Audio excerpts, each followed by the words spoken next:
Recording started. We live. All right. All Okay, right. we live. Um, me and Leafy is here today. Doing the podcast, Yep. and we're hoping that we get more people to come in and support us. If not, we still do what we're going to do. Um, so Leafy, how's Yeah. it going with your project? It's going pretty good. I decided to just go private on it though, because I don't know if it's ready for public eyes yet. So I want to go private and make sure everything looks good before I show it to the public. So it needs to look realistic, because that's what I'm promising to people. Like it's gonna be realistic. So I'm just making sure it's as realistic as we can get it before I start showing it off to the public. Yeah, that's good. That's good. Yeah. We have boxing match this weekend. We have a lot of things Yep. going. See, Turkey, all this shit keep putting on a lot of boxing matches. Like every week, it seemed like, Mhm. and He's I very active just, about boxing. yeah, yeah, I just hope that he stopped because sometimes it seemed like he having that arcade mindset about boxing. He trying to make Mhm. boxing become UFC. Let UFC be the UFC and let boxing be boxing. Because Yeah. he's starting to act like kind of childish because people that's losing, which they lose in the UFC, um, he's trying to match them up to make sure they lose. Like when Boots saying that he want to have a couple of warm up fights, he's saying it because he's not that active. He want to make sure he's active enough. What's called active? I forget who if we want to they want him to fight, but yeah, he want to be active enough. He know he's going against somebody that's going to give him a challenge. And with Turkey, he don't care. He just want to throw you in there with everybody. And that's what happened Mhm. to Darrell Anderson. You got to let boxers, build their record and build up their confidence and stuff instead of just throwing them out there. Yeah. So what do you think about the new update? The new undisputed update. I mean, I think the hit detection got better, but I, they still need some work, man. They need to work on the online though. The online aspect of the game is not great. Like people are teleporting around on your screen, and they need to get a better vulnerability system because you can still spam power shots, and on Sergio Martinez especially, like in the southpaw stance, he has a power straight, and you can just spam the power straight to get knockouts. It's nuts. So they definitely need to dial in the whole boxing mechanics on all their fighters and fix southpaw because southpaw is just broken. It doesn't work like it should. A lot of people use it online because it's a free win. You just have to spam power shots or like power straight or jabs to the body. Just there's no skill behind it currently. Okay. Yeah. A lot of people still complaining about the new update and stuff. But I think Still City they trying to make sure they get everything ready. I mean everything fixed before they move on to Undisputed 2 because they actively hiring for Unreal Engine for the new game. And if you do a Yeah. lookup, everything always say Unreal Engine, and that game is not an Unreal Engine. Mhm. Probably the trailers they did an Unreal Engine or something because I don't know why everything's popping up Unreal Engine or probably was the intention. But then somebody say no, since this your first game, why don't you do it in Unity? And that could be the problem because with everything that Ash intend to do, like you could you could create a good game in Unity, but in Unreal Engine you could like extravagant visuals and add more things. Yeah. That's what I was told. And it seemed like the devs they knew these things, but they trying to hold on to their jobs, Mhm. especially like I said in a couple of podcasts before.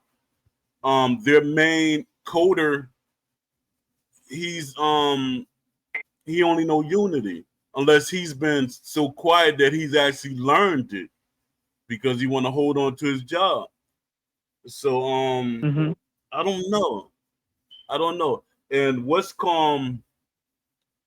I hate calling her Ash daughter if she's not, but Saf, um, Ash daughter or family member, she's she's kind of doing a good job, but to me, everybody's too quiet in the Discord. It's really too quiet. It's no like big interactor. Yesterday was, I think, the first day we like really had a lot of talks, and they were actually talking Mhm. boxing.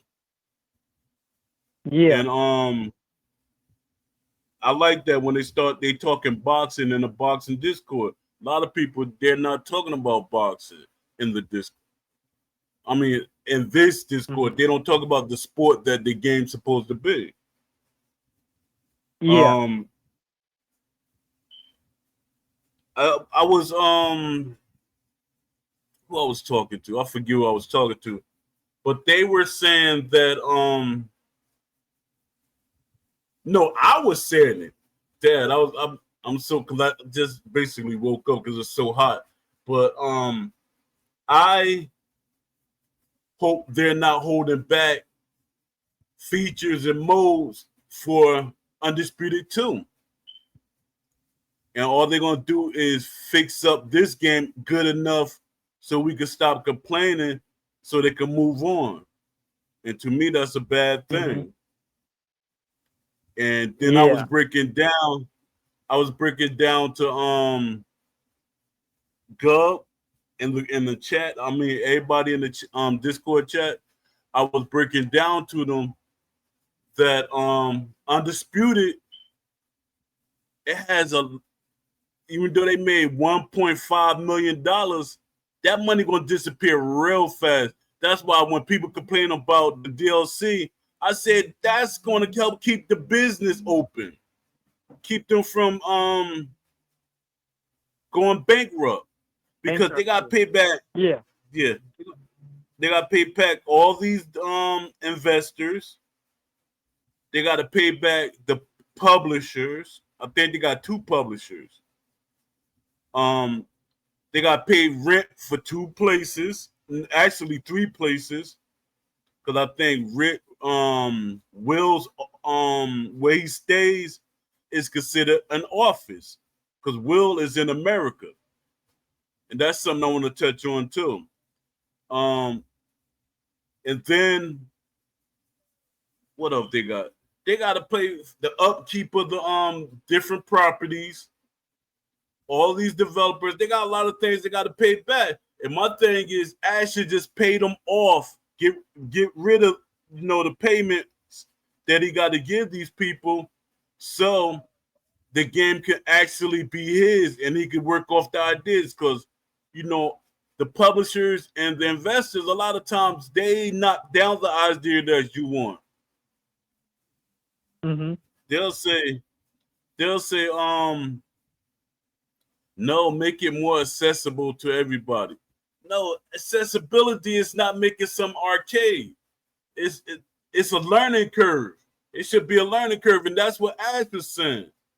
He want his game to be like you gotta learn, like you going to a gym, the box. You gotta learn,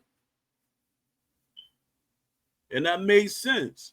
And his first thing was, and he was telling me there were going to be options, and the option was going to be arcade or a more accessible mode. But Realistic Sim was supposed to be the base game. So that's what I was like trying to explain to everybody in the Discord. Then they was getting it because a lot of people think I'm on a mission to act like I know Ash or I know developers and stuff like that. I can't lie about what I know. I'm a grown man. I'm not Mm-hmm. trying to get I'm not, that stuff kids do. I know developers. I showed the emails. That's the funniest thing in the world. I showed the emails which I shouldn't show because they were private conversations. And that's what it was getting me mad with Gub. Gub was like, "Oh, you're just saying that you don't know these people and stuff like that." He said, "You got to show us proof." Yeah, I know exactly what Gub was doing. He's trying to set me up to mess up my ties to these people because what they said to me in Yeah. private supposed to have been in private. And I stand on everything I say. It's not like I'm making money off of it. I'm not a YouTuber that's trying to make money. Nothing I do. Like when they was asking me, did I want to be the community manager? And they said, um, would you want to get paid for it? I don't really care about the money, but I love the sport. I don't care about the money of a community manager and all the other stuff. I do it for the love of this game.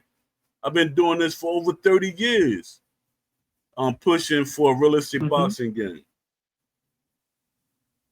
My son wasn't even born. You wasn't even born. No, Yeah, so I wasn't even a thought. yeah, you weren't even a thought. Um yeah, yeah, Pacquiao was fought last night. I just I think they kind of cheated him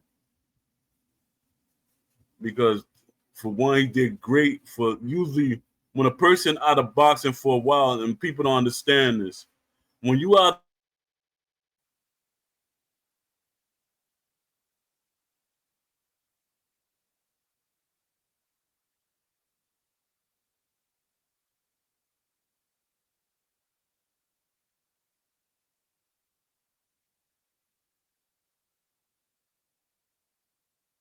for a while, Bo, still there?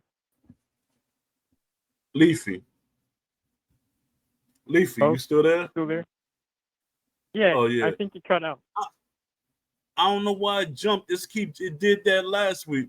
It's starting to jump off. I don't know if because I took off all my tabs because I be having a lot of tabs open, and I took the Mm-hmm. tabs off. But like I was saying, what I was talking about Pacquiao, yeah, Pacquiao he did better than a lot of people thought he was gonna do,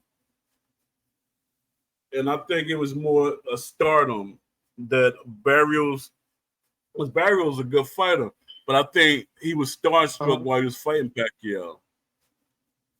Yeah, Um, because Pacquiao moves really great. Like he moved well. Like for not being in yeah, boxing for a while, he moved yeah, exceptionally well. I don't think Barrios was prepared for that. yeah, that's true too. A lot of people scared of Pacquiao because the power, because Pacquiao do got Mm-hmm. punching power. So that Yeah, like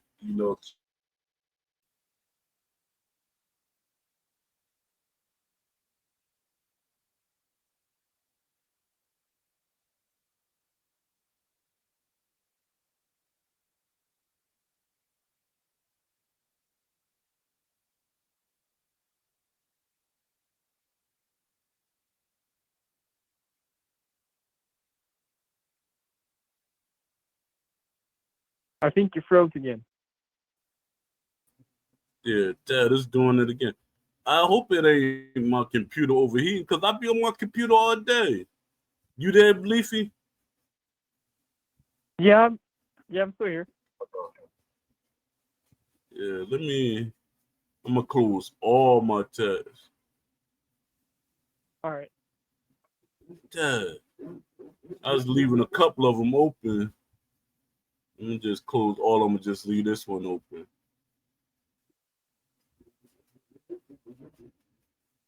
Oh, all right. What's up, Aaron?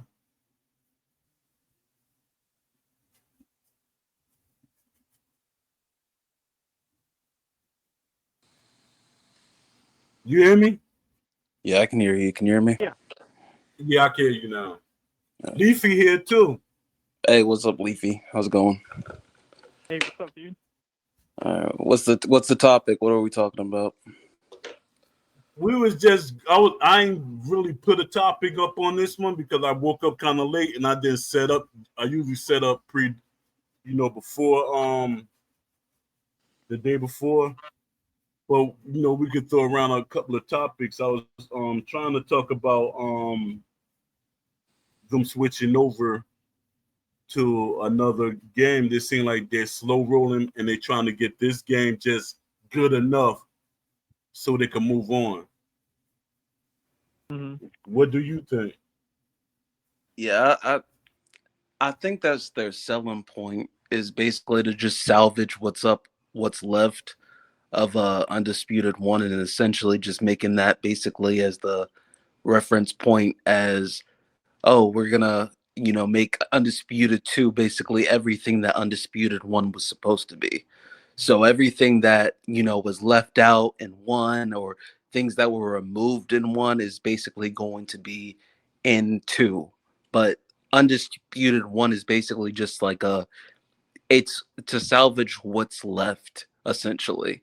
Like we're getting basically bare minimum, bare bones. Right now it's just it's a waiting game to hear about when Undisputed 2 is. And right now they're looking for all the developers who have experience with Unreal Engine. And so essentially Undisputed 1 just feels like it's kind of just, it feels like we're all just waiting to hear about Undisputed 2 at this point. Yeah, it's like we're game Mm-hmm. testers for Undisputed too. Yeah, that's what Yeah. it feels And that, like. It's yeah, ridiculous. yeah, it's crazy. I'm up here like, cause I like how Seth she comes in there, but she's not. I think Steve was the best community manager we have because we get more information, we get more Yeah. transparency. He was much more open. He was much more open. Yeah, I think Safa, cause me, I'm gonna hit him with them questions. I'm gonna like try to hit them in a way that they don't think I'm really asking for certain things. But Mm-hmm. it's like, what are y'all doing? Because this game it sold 1 million copies off of what we thought we were getting. Yeah.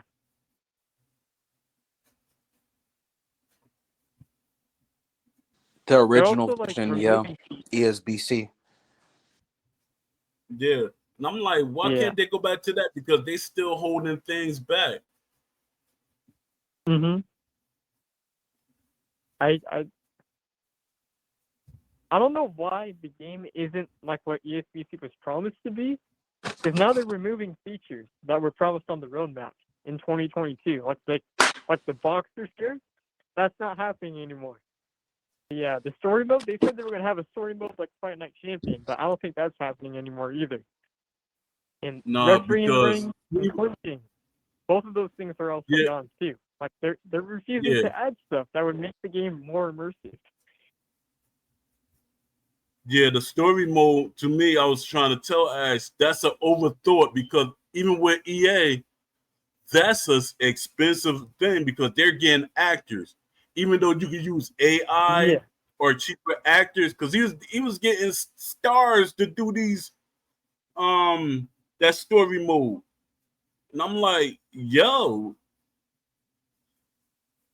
just get people that know how to act, and they're not really that expensive because that with what is it, Fight Night Champion, that took a major hit to their budget with the story mode by itself.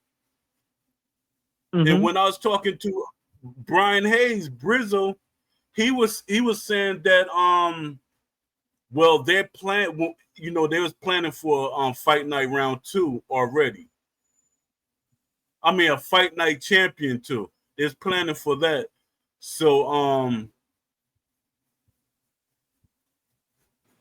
they were gonna have it so that each created character could have their own story in a story mode. And I was like, yo, I said, I like that. He said, yeah, we already had it, but we was still building this, what we have. And they never got to it. And my thing is with Ash, don't make his game being on the same, you know, be the same way like EA.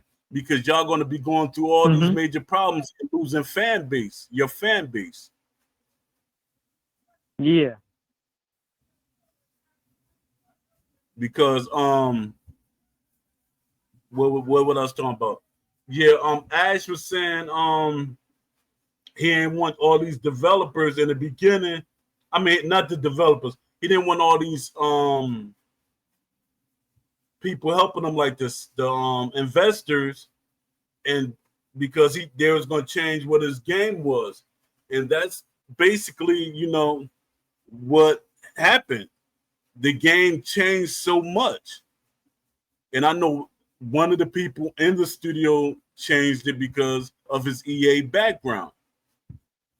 And it's like, come on, man, give us what you promised, and you can still make a part two if you just give us everything that you promised, and then you work on a part two. You could add on this more stuff. If you look at my Mhm. wish list site, I got over 1,000 ideas. So if you put half of that, you'll make a beautiful game. So you can't be like, well, we're not going to have nothing left for part two or three. You always will have enough for part two and three. For one, you got more boxers that are going to be coming out. This game supposed to have been a live action game. So if it was a live action game, I mean live service game, if it was a live service game, you could always update it with more stars, more creative characters. I mean, not creative characters, more features and more boxers because it's going to be more boxers every year. And then you can Mhm. actually get the Olympics in when the year that the Olympics come out. That's the year that you can hey, we got the Olympics, and you add that to it. Now you still keeping your game going, and you're gonna make money off of it. A lot of people get mad at the DLC, but it's a necessary evil. Because not for, I mean, not for a AAA company, but for a company like Ash, who's just like really starting and stuff. DLC is the way to go, and you're not going to get boxes any other way because Ash is not a Mhm. multi-billion-dollar company. I mean, as I'm Still City is not a multi-billion-dollar company. So what you Yeah. think, Aaron? I think one of the issues we run into is the level of competency of the developers. Like we could have all these picture perfect dreams and we could give them all the details and explanations of how to do certain things, but it doesn't all of that kind of diminishes whenever you don't have the level of competency that's needed in order to actually like make it happen. Like I could give you a draft and run of ideas, but if you don't have the necessary team to implement the vision, it's never going to actually be depicted perfectly. And I think that's one of the issues that we have right now is just it's not just the lack of experience, but it's like there are certain people in there who, and I'm not gonna try to downplay or disrespect any of the developers, but it's just it's an ongoing problem because they're consistently, oh well, this is needed, this is needed, this is needed, this is needed. Okay, well if we take this out, then maybe it's gonna improve maybe the hit detection, maybe it's going to improve the blocking capabilities. Like we've diminished the game so much right now because of the level of competency of the developers. Like You're right. it's like Hmm. you give them the ideas, you tell them exactly what's needed, but it's like, okay, well, this might be something that we can do in Undisputed 2. No, do it in Undisputed 1. Let us see the results of what you can do here. That way, it lays the ground for the foundation of Undisputed 2. But you need a starting Exactly. point. And this is the starting point. But everybody wants to say, oh, well, Undisputed 2 will be so much better because all the experience that's gathered in Undisputed 1 is going to, be put into 2. Okay, well, what are they doing that with that experience now? They have all the failures, the results of success, the trials and errors. They have all the suggestions. They have all the feedback. They've added developers to their team, people who are more competent to do the job. And yet, we are still in this point where we are always asking for more. And it's to the point where it's like, if we ask for more, well, it's going to dilute and diminish some of the aspects that are key features in the game right now. But it's like, okay, so I think. should we stop asking for suggestions or giving suggestions, or do we need more people on the team?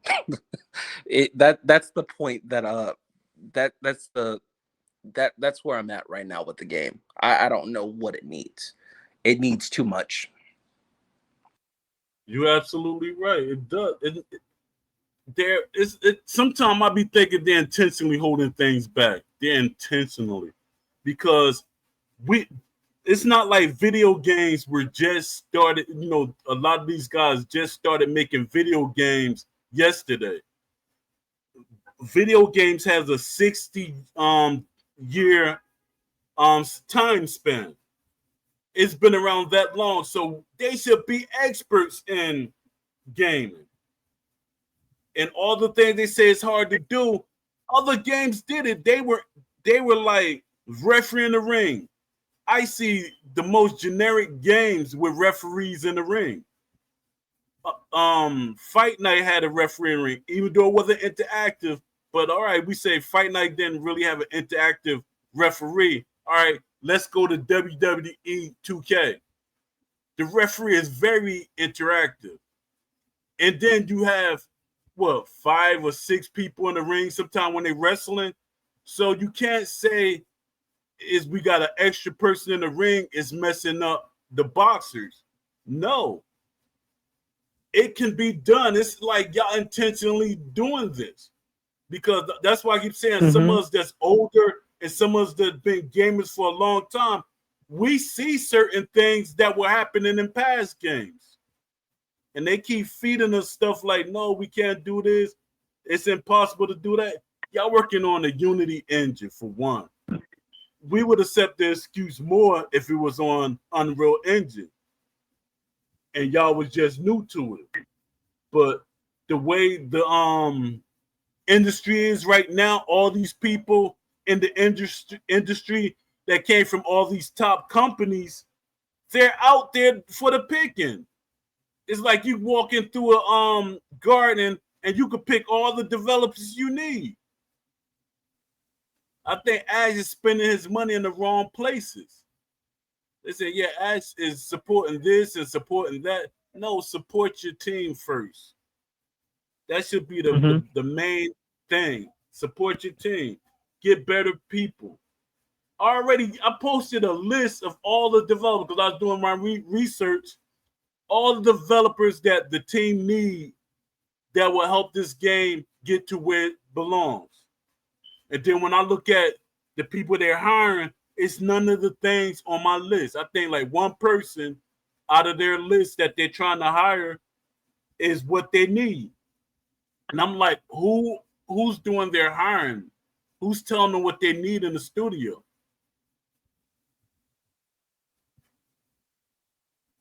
And I know I don't know, but I think. what you said. Well, I think the reason why the fans are asking for so many things, like back to Aram's point, like because we keep making a bunch of suggestions, it's because they promised us a bunch of things in the past, and now they're backtracking on those promises, and we're trying to hold them accountable to like what they said they would do, and now they're just not doing it. Like they're choosing not to do it. And I think the big thing is the moderators, because the moderators in there are saying like clinching doesn't matter or refereeing the ring doesn't matter, and like they speak out about like realistic mechanics shouldn't be in a boxing game. I think part of the problem was investors and the moderators in the Discord. I think those two aspects are holding back Undisputed, and they're choosing to listen to them instead of like real boxing fans or boxers or boxing historians. You're right. The mods were part of the problem because even when I was a moderator, I made sure boxing talk stayed in the forums, and I made sure we helped push what we want, even though like Brian Hayes used to tell me, and and other developers, they're pushing for certain things, but you got to realize we have people above us, and sometimes they want quick money.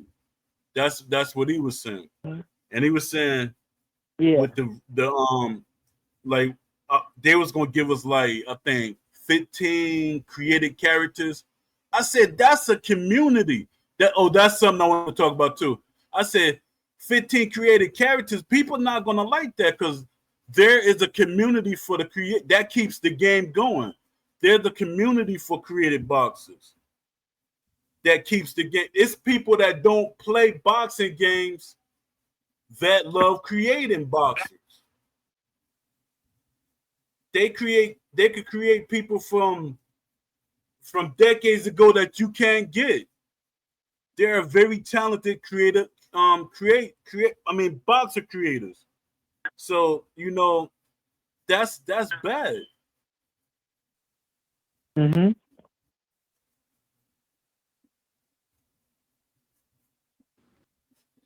What you think, Aaron? I think that whenever we go back to the point of where, what was it, back in October when they released the game, I think that it was way, way too early. And realistically, when we look back to that time, there was a, what, how long was it that they stopped communicating with the community about frequent changes that was going to be going on? And then all of a sudden in October, they had yeah, that October was basically a destination date for when a launch was going to happen. I think it was far too early, and the investors had pushed for that date to be the release because so many people at that time from consoles, they were essentially saying like, we don't care, just go ahead and release it. We've been waiting for a boxing game forever, so you might as well just release it. We're all gonna buy it anyways. Just basically we'll be fine with what launch comes with. And when launch came, it was way too early because Yeah.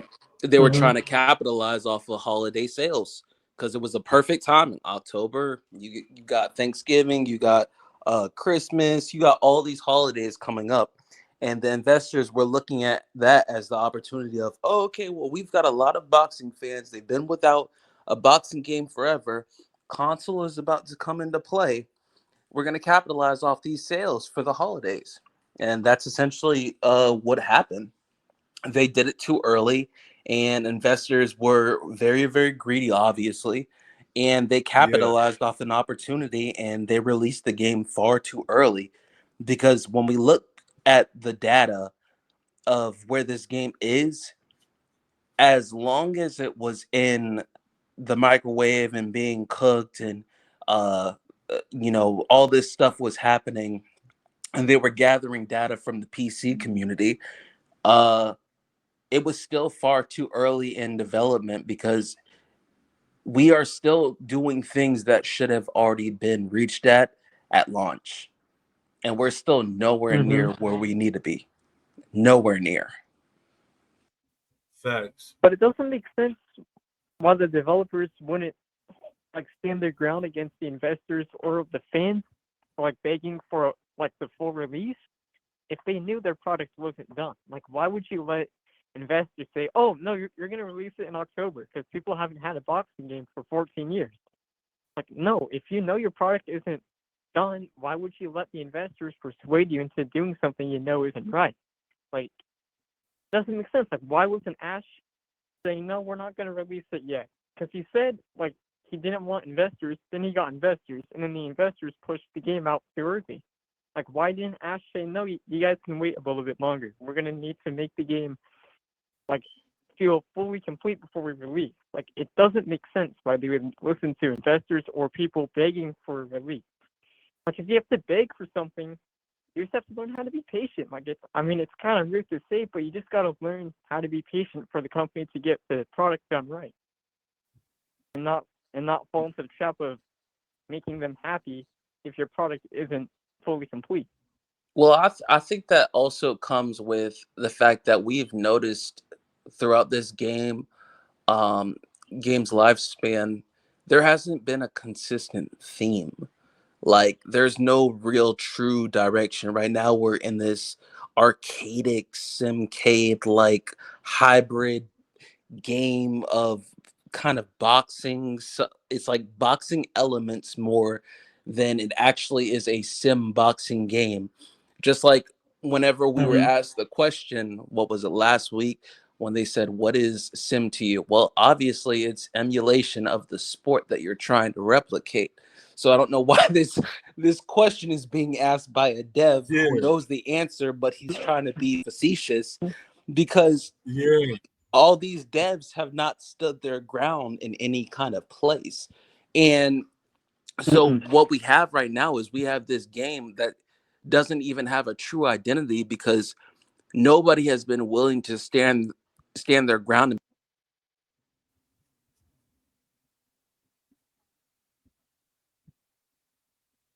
this You is the Yeah, still it's there? kind direction of that we upsetting. huh No, because you stopped talking. I couldn't hear you. Oh, well, yeah, I Yeah. was saying they didn't stand strong on their direction, and because of that, everybody's suffering. So now we're in a situation where everybody's kind of like, are they gonna go back to sim? Well, why are we asking this question when that was the original vision? They never stood 10 toes down on the original vision, which is why this game right now is in all the directions except for where it was originally supposed to be. That's facts. Mm-hmm. Yeah, because when they ask them questions, because I study psychology. When they ask them questions, what they're trying to do is talk you down. They trying to make you rethink what you want. Why are you asking us that? We already been saying that from day one. Ash said that from day one. I already went through that trick with EA.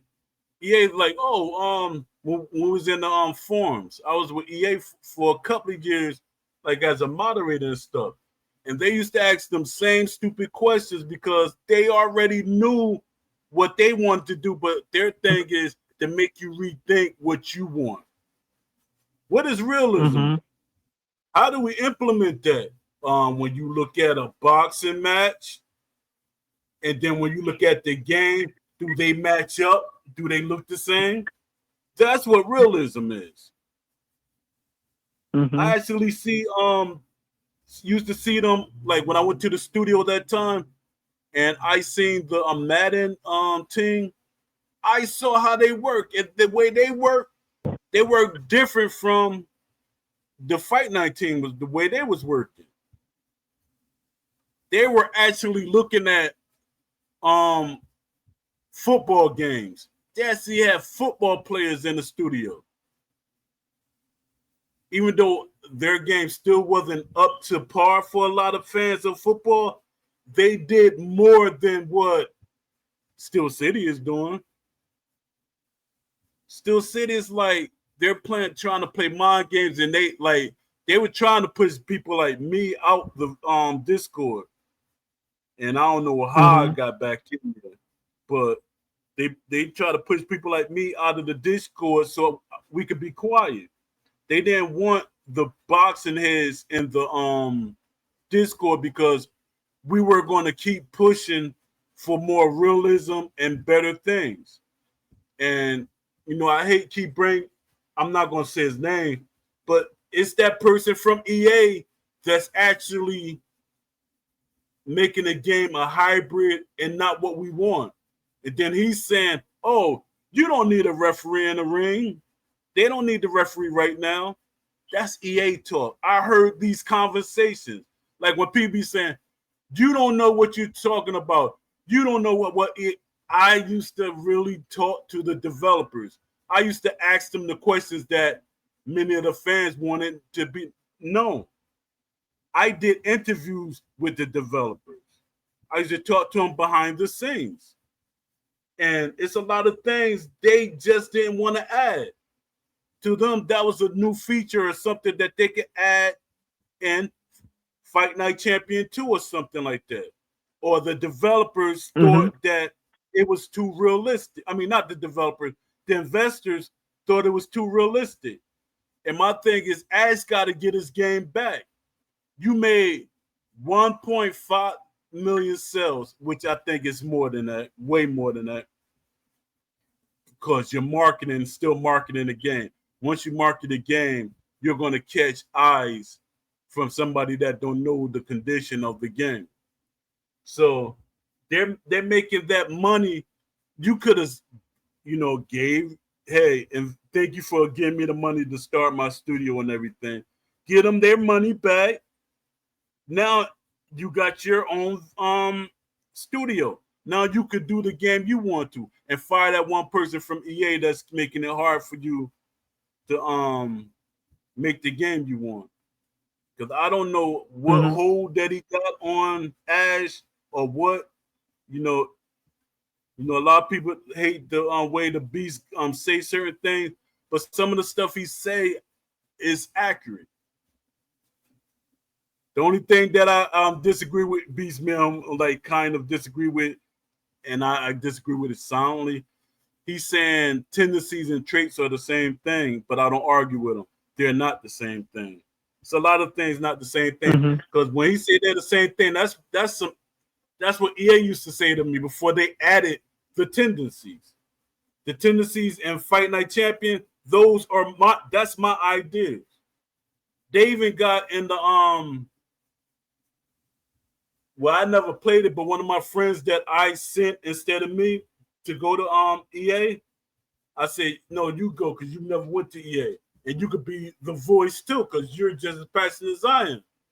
So he said, Poe, it's not gonna be the game we want. That when he told me that, I said, nah, I don't even want the game there. And the people was like, no, play the game, play the game. You never know. You're gonna like, nah. I got some people that I hold dearly that knows what I expected from EA. And EA took took my wish list at that time. I keep saying this, but I'm trying to make, build up to something. But they took the wish list and they never added what people wanted. The whole community thought all right, they got Poe wish list.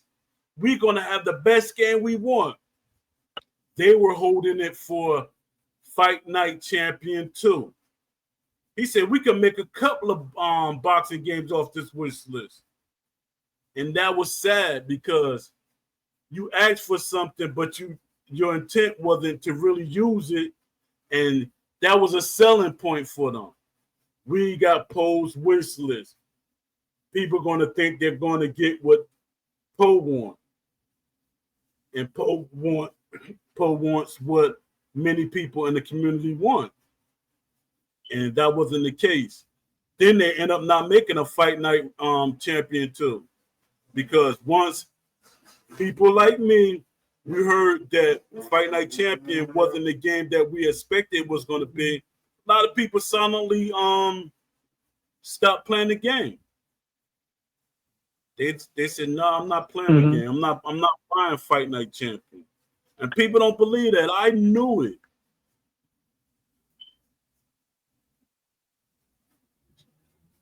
So Aaron, Yeah. your thoughts. your thoughts on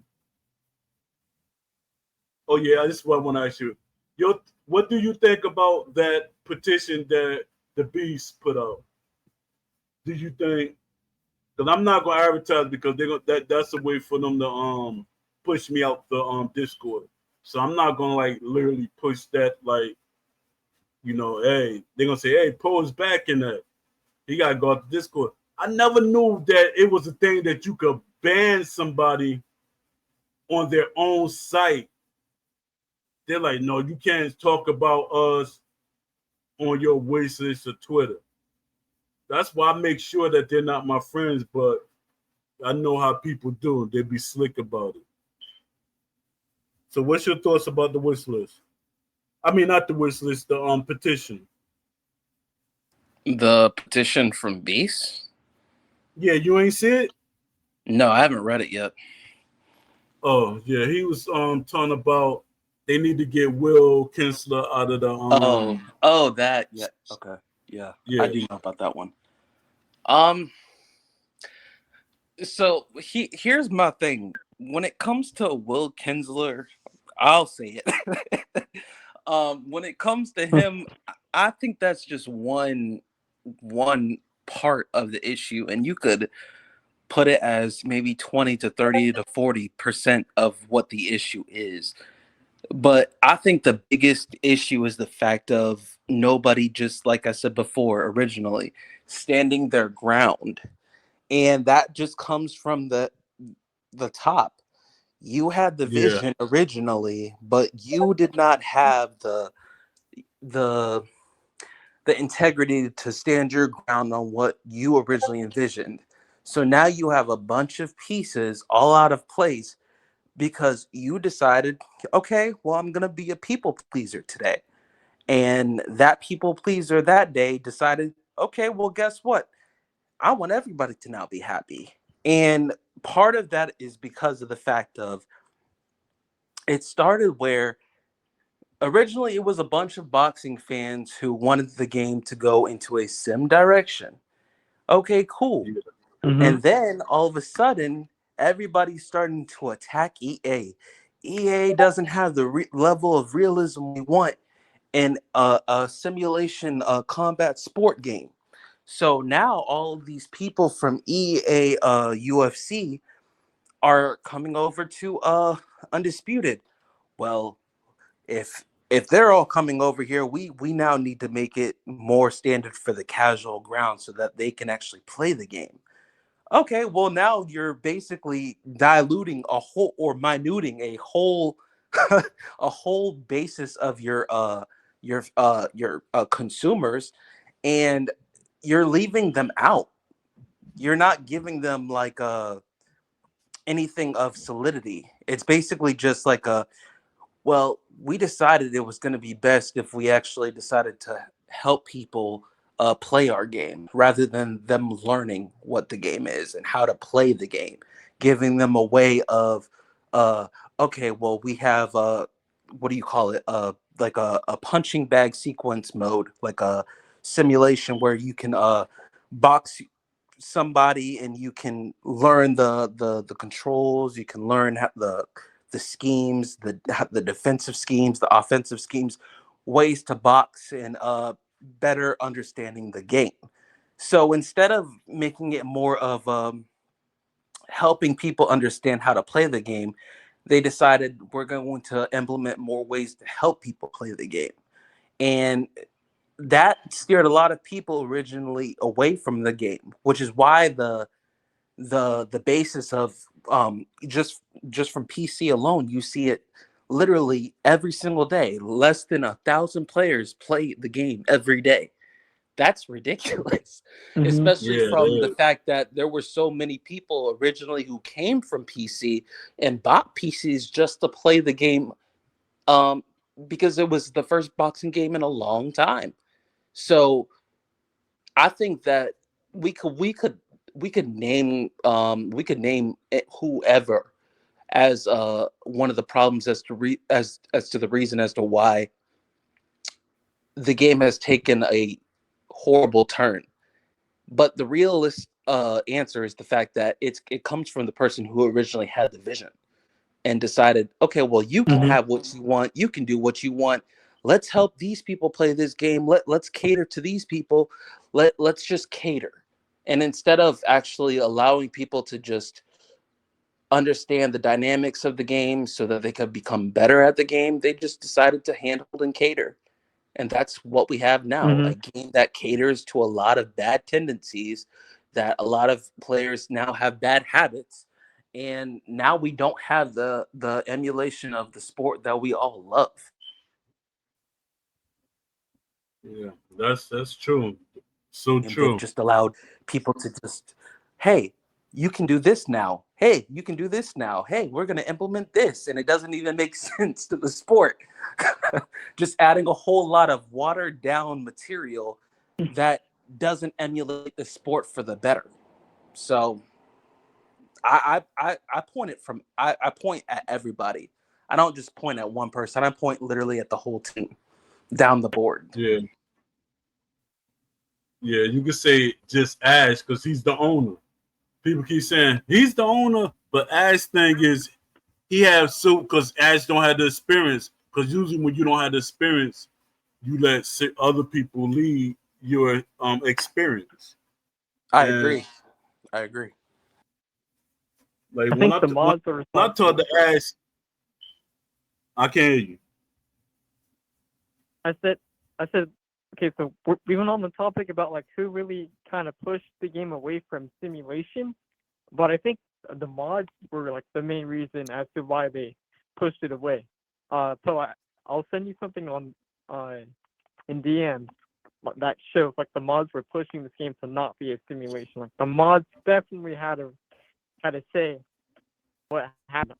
I sent you something on Discord in our DM because they were saying it was never meant to be a simulation. Like they were saying SCI never said it was going to be a boxing simulation, and the dev various said it wasn't going to be a simulation, and Gub claimed it was never going to be a simulation. But that in the past, that kind of was a sign like they weren't actually trying to make it a simulation anymore. It's crazy. Yeah. Yeah, me and Gub agree. We disagree on a lot. Me and him Yeah. disagree Yeah, on a Me lot. too. And I don't have anything like ill will towards Gub, but a lot of the times when he says something, it just seems out of place. Cause it's just like, why? yeah, no, Like and when he keeps talking about Fight Night Round 4, I don't want Fight Night champions. I don't want Fight Night Round 4, Round 3. I don't care. I want a yeah, I have true nothing against emulation Gub. representative of the sport. I don't care about how good for the time that Fight Night was. I don't care how good it was. I don't care how great it was. I don't care about the controls and all this scheme. I care about what best represents the sport. And if you're not going to represent the sport correctly, then I don't really care to play. So it just doesn't make a Yeah, difference to me. Yeah. yeah, I got nothing against Gub, but some of the stuff he says kind of makes me feel like I'm hallucinating, man. It's like, wait, no, I swear this is what they were trying to do. Like, yeah, I don't know. Some of the stuff he says, it's just not right to me, man. Like, come on now. Yeah. We always disagree. And Gub, like I Hmm. always say, he's an arcade fighter fan. He's a huge Yeah, arcade fighter fan. So your thing is, to me, you got to kind of fall back and let the people that know the sport and they like boxing. I mean, love boxing. He like super casual when it comes to boxing.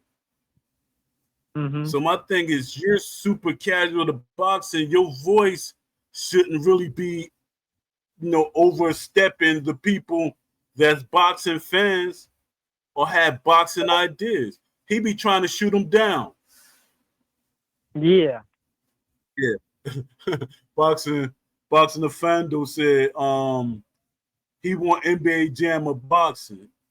Yeah, I think so too.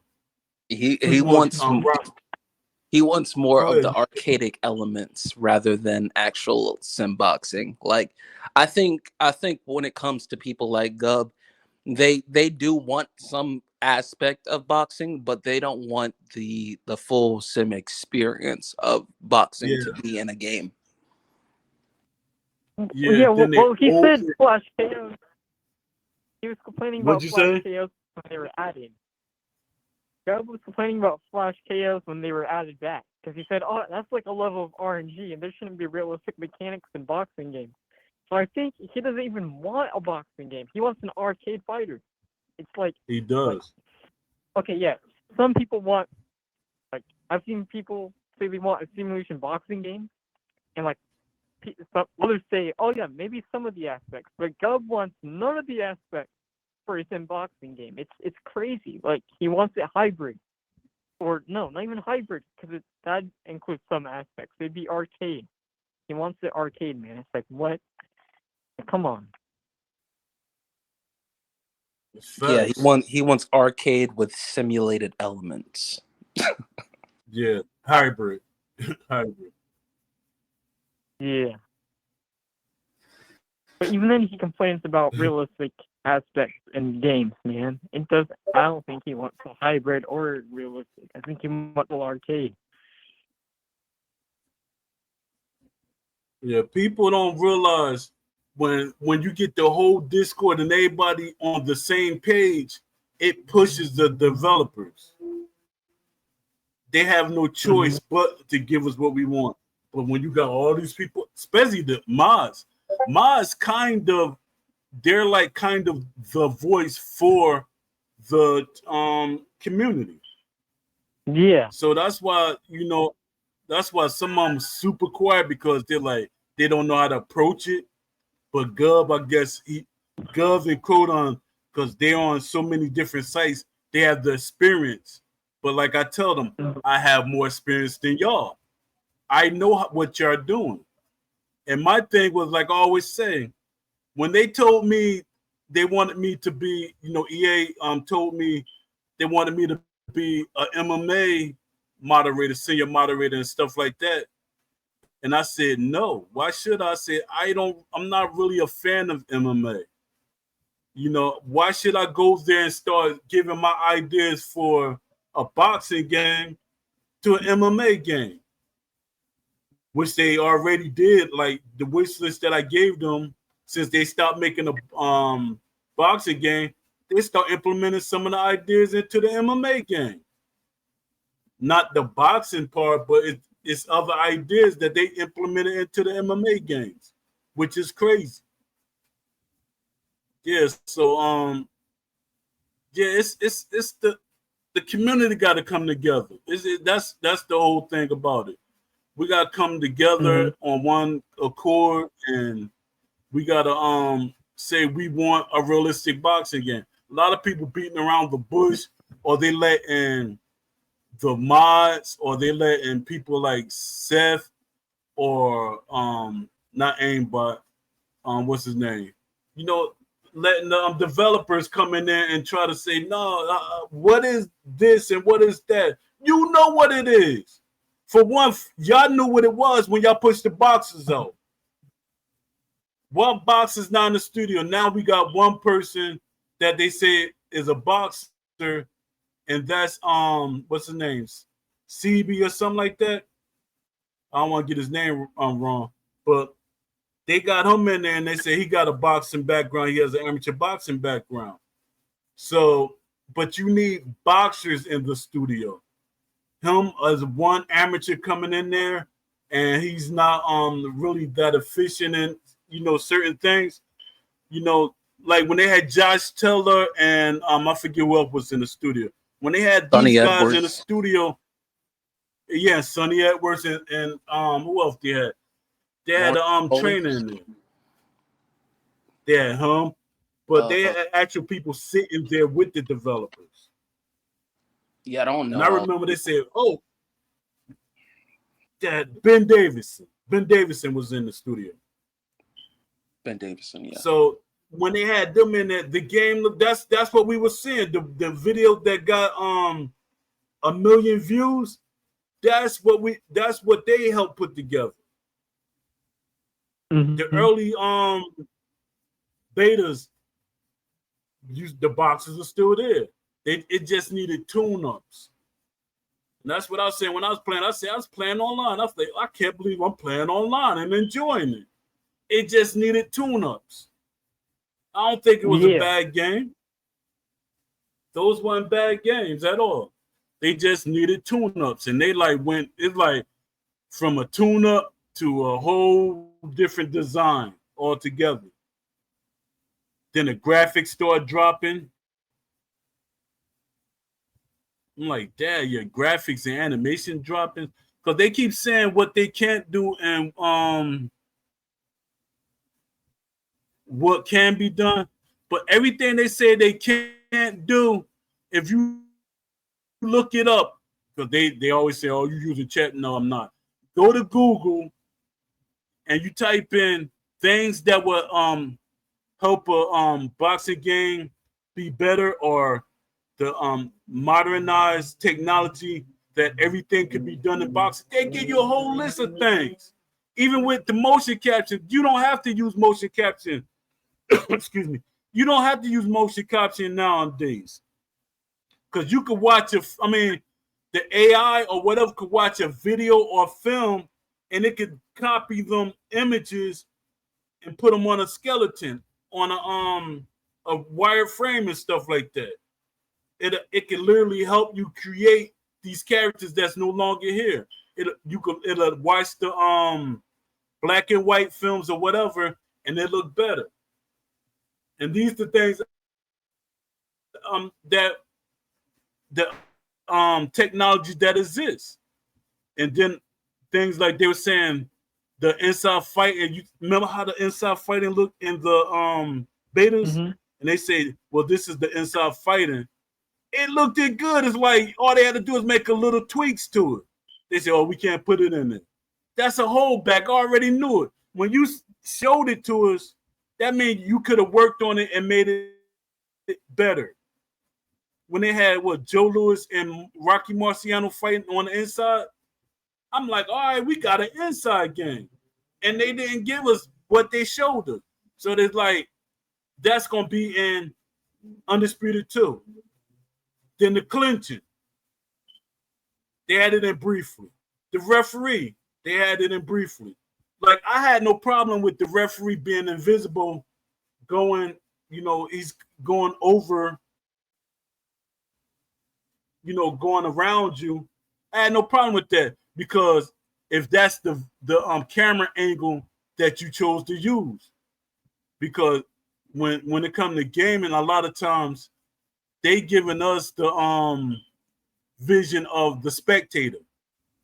We're like spectators to us playing the game. They give us that option. So it's so many camera options they could have gave us. You trying to say something, Aaron? We right now we need more camera angles. Honestly, have you? Yeah. when was the last time you had actually played? Because if you've played like in the last couple of months, you would see we need more camera angles. They're the ones that we have right now aren't optimal, and they've done this kind of weird scheme, specifically for the online players. They've done this weird scheme where basically if two players are out of sync, uh the camera does this weird like 360 in order to resync the players back into the game. um and it's just it's a overall bad experience when it comes to online, and a lot of the key features that they had in the ESBC era, you don't see a lot of that right now. Like you see basically like fragments and portions of what used to be, and it's like it's kind of like just scattered around on what it is now, and it's just like it's very bare bones. And you start like sometimes like you'll see like certain things, like the certain original vision of what it was into the game, but then it's like it's very small fragments of what it was. And I think that when it comes to Undisputed 2, I think that everything that we had seen previously in the ESBC era, they're going to try to replicate that into Undisputed 2 with Unreal Engine. I think that's what their whole thing is um all of Undisputed 2 is basically going to have everything that ESBC was on top of what they want to bring also in, like what more they want to bring in. And Undisputed One is basically going to just be like it's going to be a refinement, a long refinement process. They're gonna they're not really going to add much, but they're going to refine on top of what they have now. So it's basically like everything that we have now. It's just tuning, it's fine tuning, and it's refining to the point where it's like, okay, well, we're done. We have all the fighters now in the game. We've added everybody. Now we can start the process to Undisputed 2. After they release all the DLC, after they feel like they've put Undisputed 1 out for a long enough period to get all the DLC out and refine it enough to the point where online is at a playable state, then they'll start the process in Undisputed 2. I don't think that they're currently in the process of it. I think right now they're just hiring a lot of people. But I would say within a year to a year and a half, maybe 2 years, Undisputed 2 will probably be at least be worked on by next year. Yeah. Mm-hmm. Todd said something about an announcement in November. He said in the fall. So I hope that's not the case.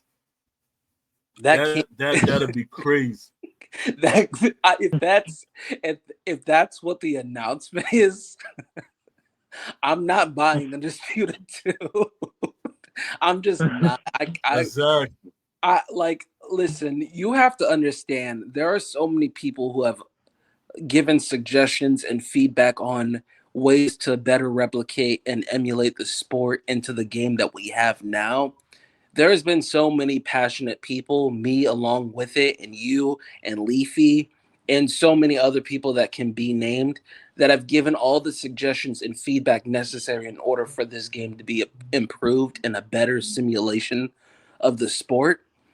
That if they had the nerve to even say anything about Undisputed 2 within the next few months, I just couldn't. I can't support that.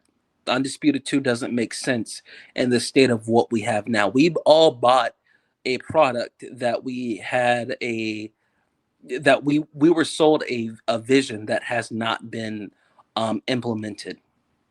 We were sold a vision, an idea that has not translated into the game that we have today.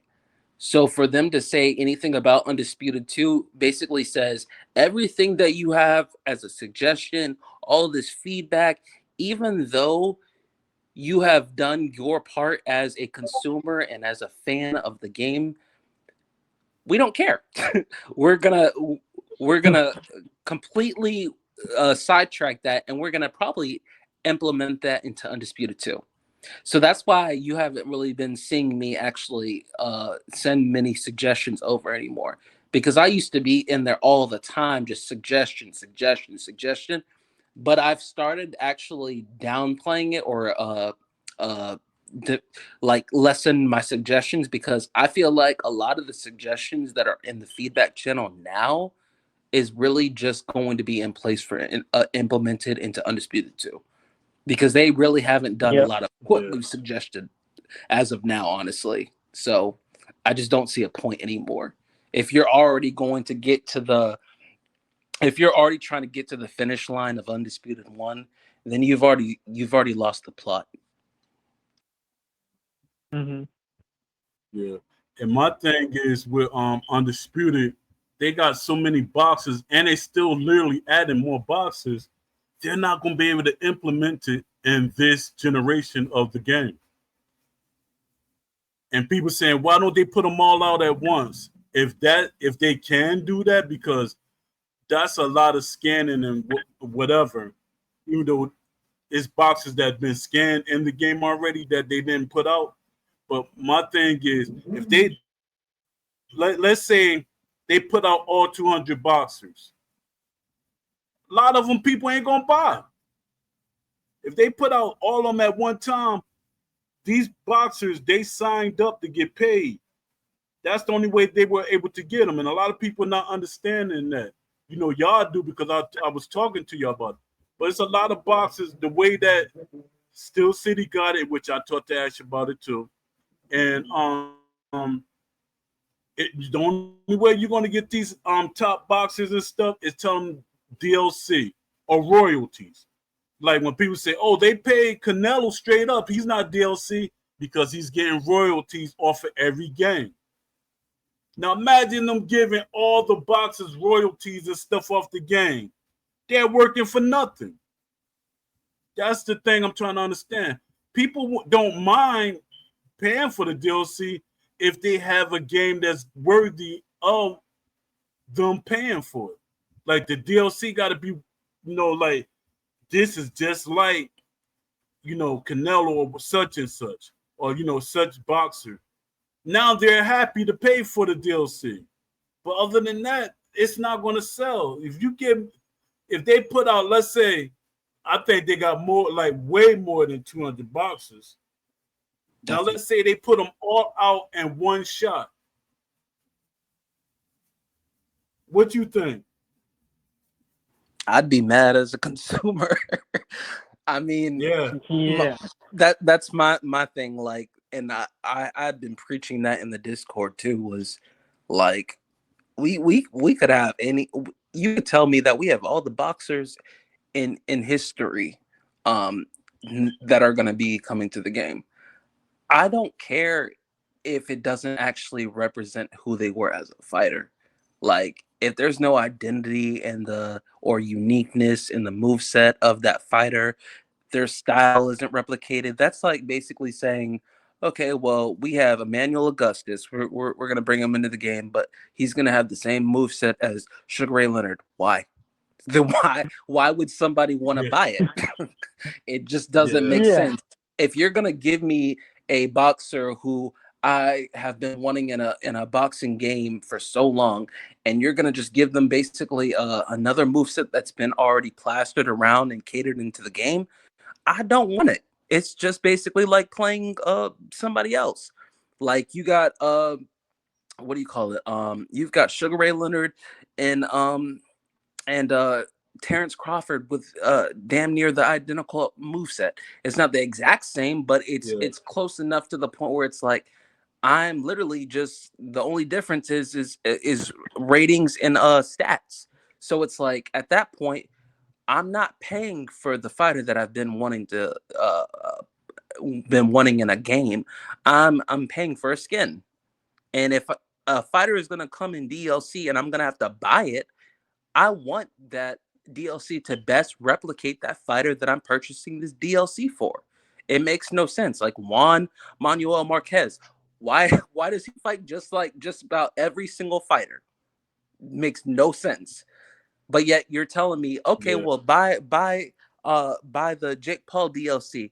Okay, Paul has one of the most unique movesets in the game.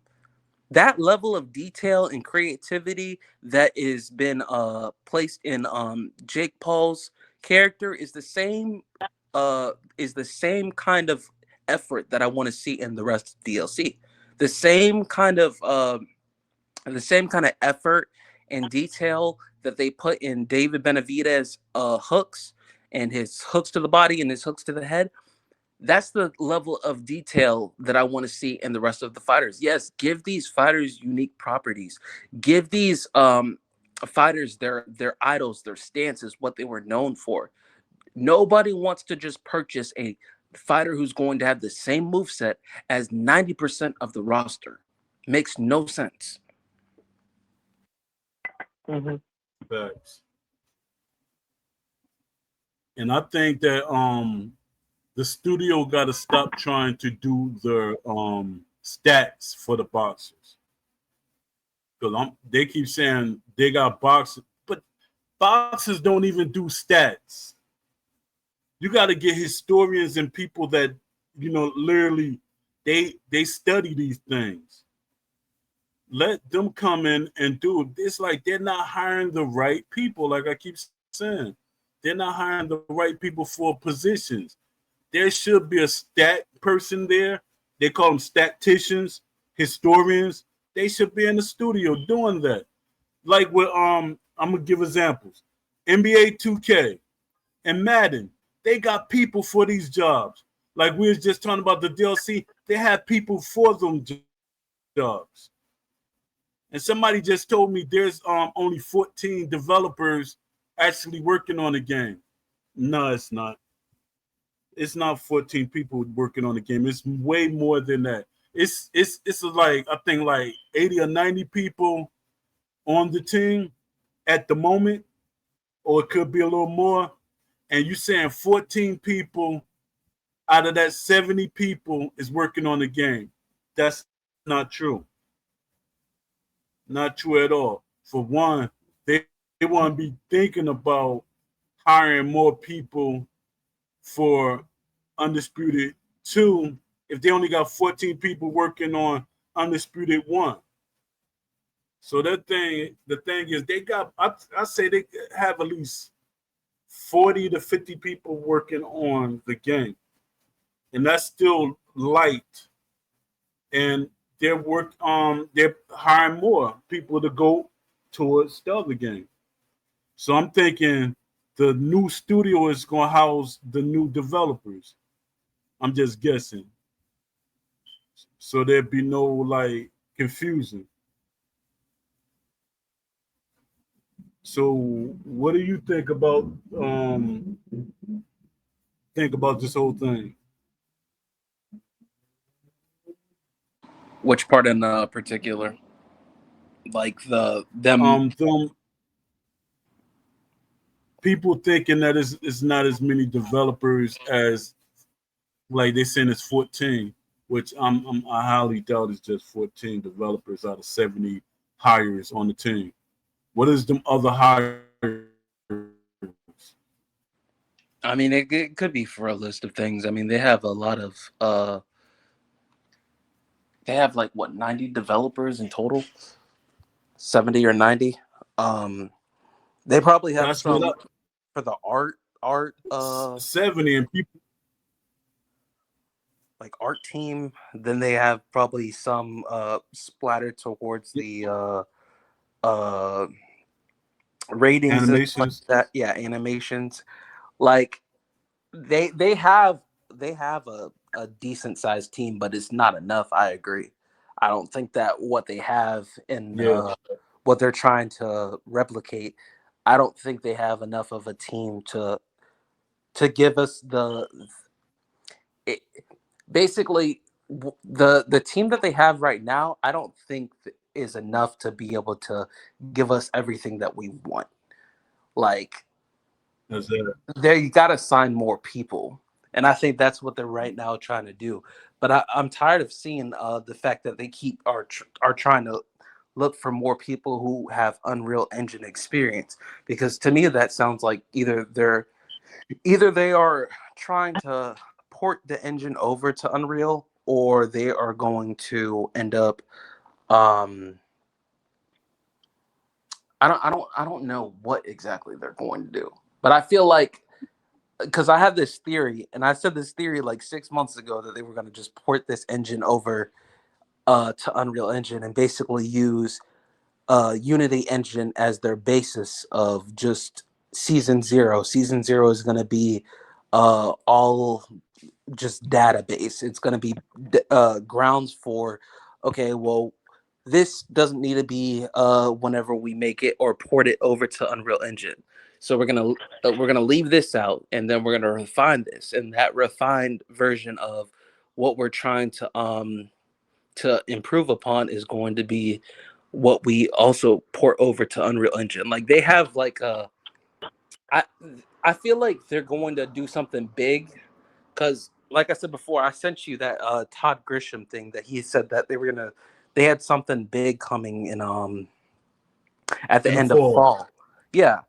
And I'm trying to figure out what the heck is bigger than telling us either one, you're going to port the engine over to Unreal Engine, and uh, Undisputed's life cycle is going to be maybe another 2-3 years. Um, but I don't know what exactly they could say. They have something big coming in the fall. Like I don't understand that. That's what's been kind of making me like think like deeply because I'm just like, if you tell me that there's another big fighter that's coming to the game, that's not big enough news for you to say that we have some big news coming late in the fall. Like this is Yeah, something that you've been planning for a while if you have big news coming late fall. Like you've literally planned late fall to be when this big news falls upon. So what exactly could the big news be? That's been what's been on my mind a lot lately is what could it be, a port yeah, or like to Unreal Engine?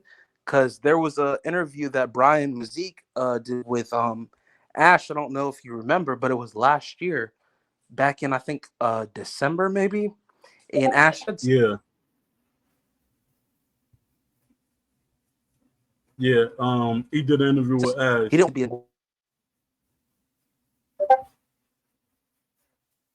I don't yearly know. thing. He wanted it to last, have a life cycle of like 2 to 3 years. Mhm. Yeah, that's crazy. My thing, this my. I hope it's not a boxer. They're gonna announce like Mike Tyson or Floyd Mayweather or something like that. Me too. Because I'm like, Yeah, no. I'd be so mad. I'd because be I'm like, like, you held this news for that? I Dude, love yeah. Mike, I but mean, the that's late not good fall, Mike enough. Tyson and Floyd Mayweather are coming to the roster. That's the announcement. We're not making a new game. We're staying on the Seared One. That's it. Like By the way, desync is still not fixed. We're still working on desync. like that would just not make sense to me. I'd be so mad if that was the case. Like you're telling me that you I held think this I'd news for that uninstall long Undisputed. just for that. I would uninstall Undisputed if they said that, man. Me I too would at I, this I would delete point. it. I would delete it. Because that's not good Especially enough for me. the way they handle the animations and stuff. That's gonna be like, yo, we gonna like this is my biggest gripe. Roy Jones doing his animations. You're old, Roy. Let let the animators redefine your, all right, you could do it, but let the animators fine tune your movement so you can fight Mhm. fast like you did when you fought. When you see your character now, it looked like old Roy Jones. Facts. Facts. Did you know that Yeah, originally they had Carl Froch do his mocap animations originally? Yeah, I that was thought that the was plan. pretty crazy because his Carl Froch's mocap was actually pretty decent for for Roy Jones. I was kind of surprised. yeah, but my thing is, even though they do their animations, do their mocap, that's when the animator come in there and watch videos and see how fast. How much do they replicate their old style because you're older, and many fans gonna look for the version that they saw you when you were in the ring. So let us replicate the speed or technique that you have, because when you get older, your style gonna be off a little bit. You're not gonna throw the same punches. Like when you see, if they was to get George Foreman in the game, which I hope they don't get him right now, but they get George Foreman in the game, when the way he fought when he was young and the way he fought as when he was old was two different George Foreman's. Mhm. So you got to replicate that. He changed his style a little bit for his older age. Even Roy, when he got older, he changed up.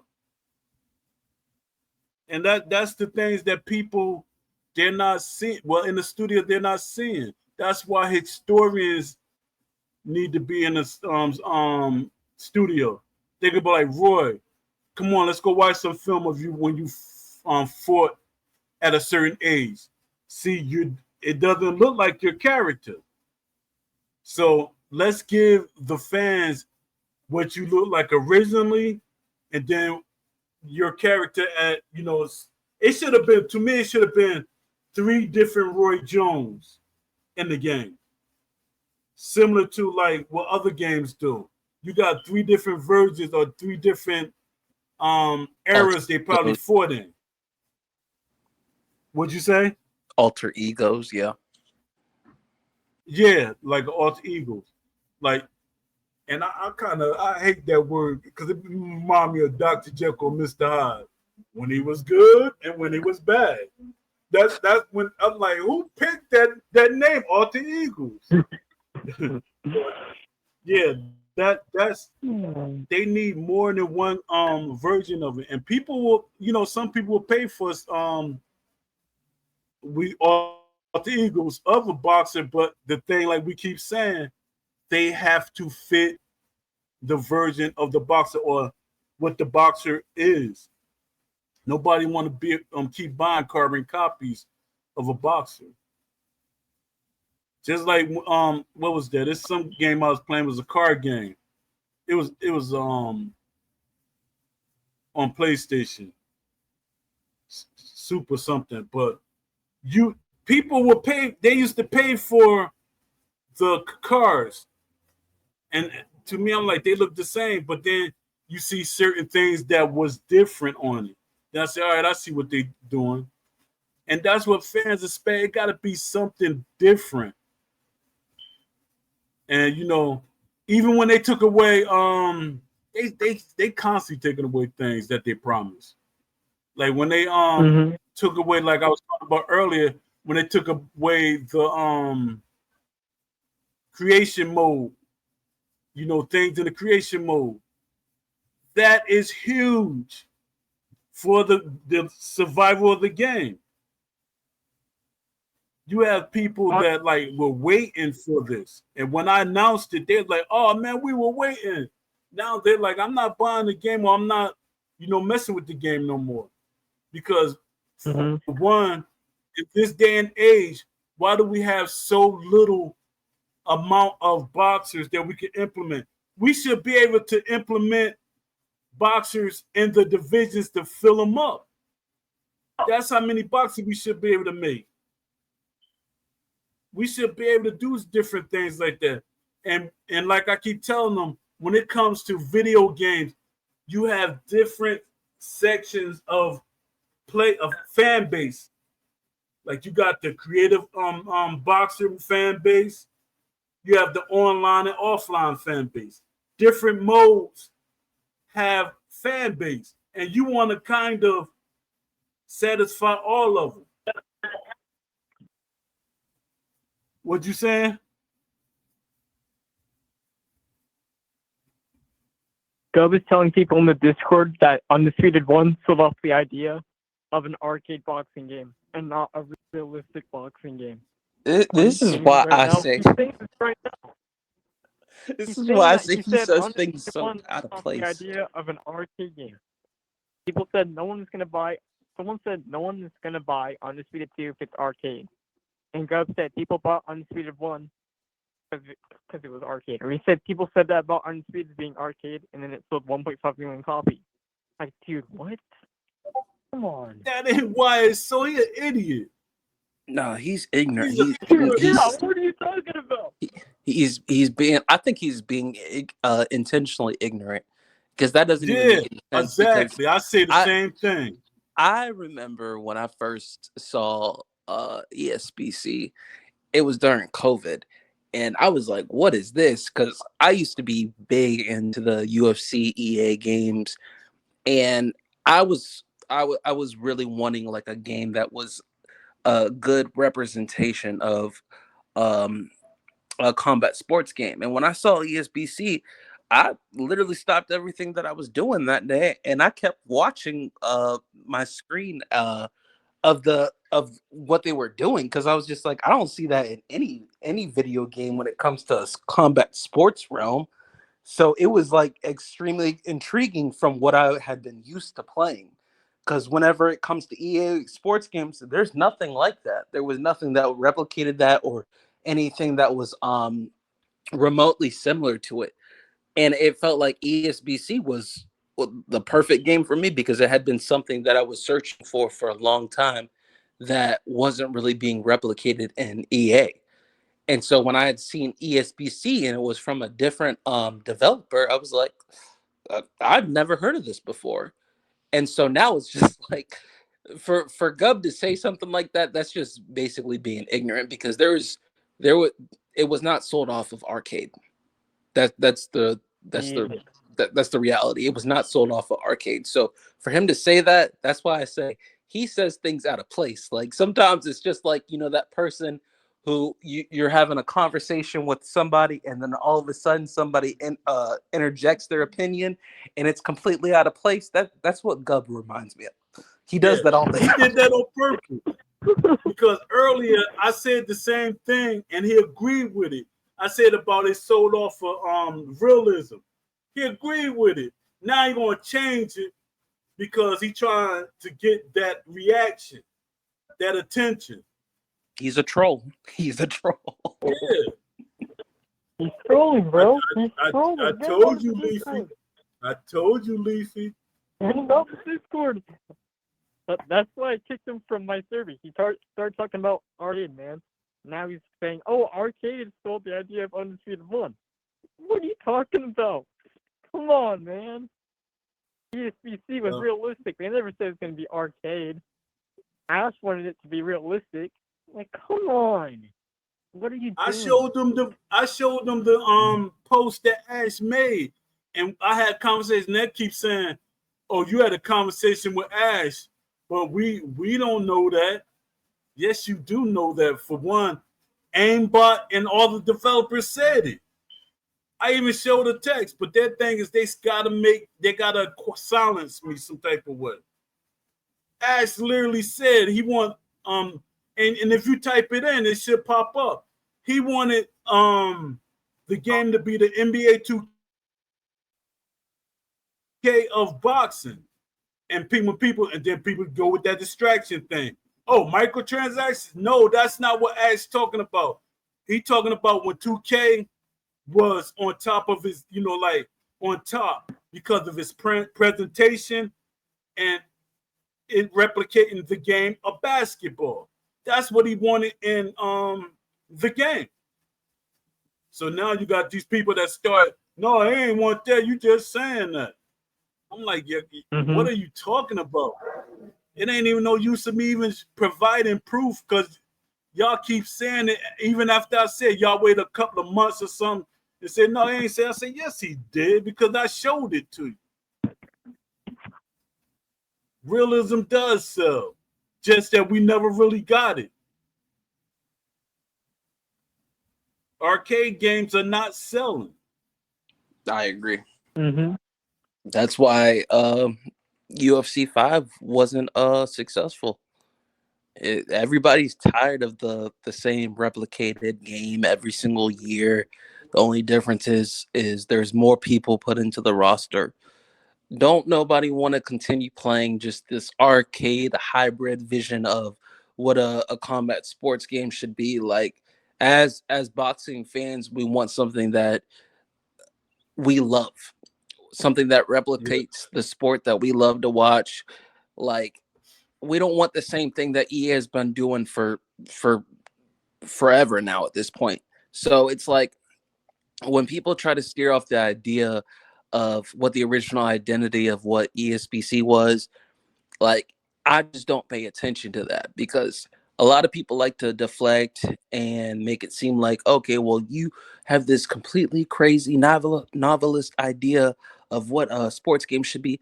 I agree that balances are needed in a video game in general. But I also believe that you can still replicate a sport while also balancing uh, certain intricacies when it comes to like things being OP or things being uh, like for instance, we have this situation right now in Undisputed with Sergio Martinez.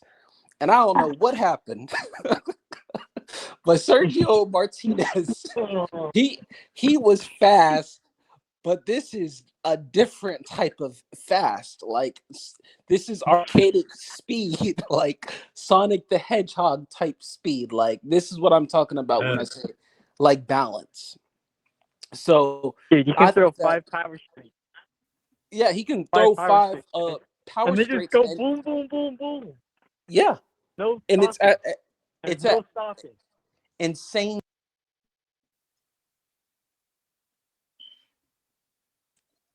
And so well, I believe that there's a balance to it, but I also believe that there is a way to be able to replicate a sport um without having to dilute it.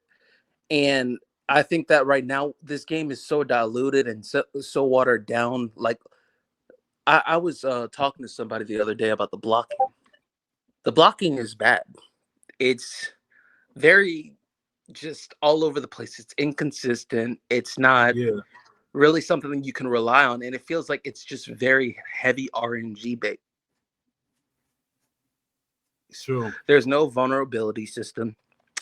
Certain things that are basics in boxing are just not being perfectly replicated in it. But I feel like it's because there's so much that's being focused on, and it's like it's just because they did not decide to put their foot down, and now they're trying to bring back what the game was supposed to be. But it's like they're also kind of not fully put. They're not fully all in. Like I feel like there's, like you said, Poe. I feel like they do hold back things, but I feel like it's because they just don't know how to stand their ground with anything, and that's been the basis of this game. It's always been a I'm gonna hold your hand through this game and help you be the best version of yourself through our game, and you don't have to learn anything. It's brain dead. It's Yeah, very like you see people just play the game and they do everything that you should not do in boxing, and it's like why would you do that? Oh, because the game allows me to. And now you see people saying, well, you might not do that in real life in boxing, but you sure can do it here. Yeah, because the developers have held hands with a lot of the consumers who basically shine a light on the broken mechanics of the game. And it's not boxing. yeah. It's just a arcadic it's an arcadic boxing game with simulation elements. Hybrid. It's the It- hybrid. it's a hybrid, exactly. Yeah. But when I hear balancing, especially when it comes from developers, I feel like hybrid. That's my first mindset. Hybrid. They're gonna balance it out or make it arcade because it's two ways you could talk about balancing, but a lot of things when I hear the developers say balancing, it's like basically, oh, we want to dumb it down so that people could so-called be more accessible. And Ash thing was always that if you weren't good in if you're not good in boxing or learning the mechanics, you're going to get beat up on, like real boxing. And I love that idea. He's like, when we talk, he's like, you have to. It's going to be like you coming from checkers to playing chess. I was like, Mm-hmm. oh, Ash really talking. I said, that's what I'm talking about. He said, Poe, you can believe me. I'm gonna make this the best game that you and every boxing fan want. I was like, oh, Joe. I was like, little kid happy on Christmas. But then, lo and behold, things changed. Yeah, and I'm like, Dad. Oh yeah, this is another thing I want to get out my system because I was thinking about it. In the early, this I could tell they didn't want me in the studio. Um, when I first was trying to get on board as a voice or something in the studio, I didn't want no money or anything. And the developers like Aimbot, what's his name, Mean Man, and all the developers, they had me in a side chat on the meme. I mean on the Discord. and they was telling me all this stuff. Nah, Poe, we didn't want you on the team. We just talking about you could get we was gonna scan you in the game, as a boxer. And then I said, no, Ash was telling me that he wanted me on team. I could give ideas and feedback and stuff like that. Say no, that ain't what he meant, and we didn't want. We're not hiring outside of the UK. And lo and behold, a month later, Ragzilla, North Carolina, the United States. Boxing Fanatical, United States. Jay Shep, United States. They had what's his name? JMMA, United States. All these people from the United States. So that proves my point that you really didn't want me in there because y'all saw me as the troublemaker. I was gonna be too opinionated on what the entities in the studio already had planned. That's what it seemed like. It seemed like y'all didn't want somebody that's going to amplify Ash vision. Like Ash didn't have the mindset to make his own game without help. So y'all thing is we can manipulate Ash because he doesn't know anything. So he's gonna let us do what we want to do. That's what I feel happened. So what y'all think from hearing this? I don't know. It's just confusing as to why they're backtracking away from realism and they're leaning towards hybrid. Like I don't know. It's like it's disappointing what SCI is doing to their game. And if they are holding back features for Undisputed 2,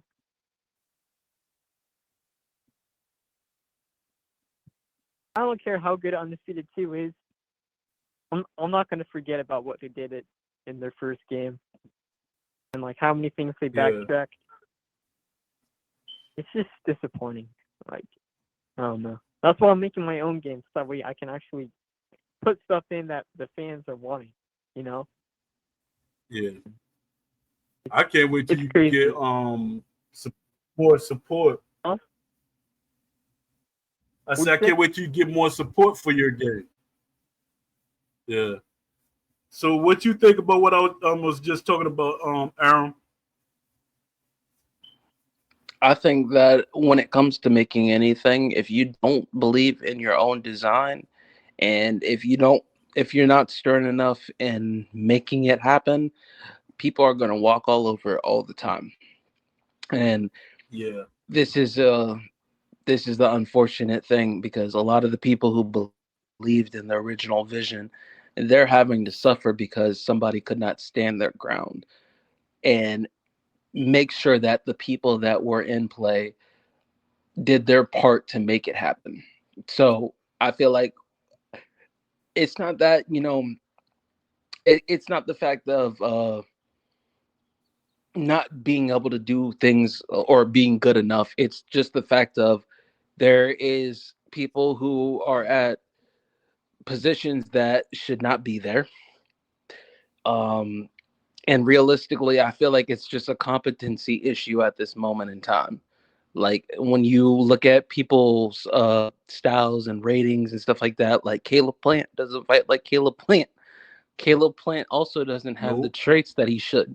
Like whenever I play and try to box as Caleb Plant, it doesn't feel like I'm fighting as Caleb Plant. He's not as flashy. He's not as his defensive movement is very grounded. It's not as loose.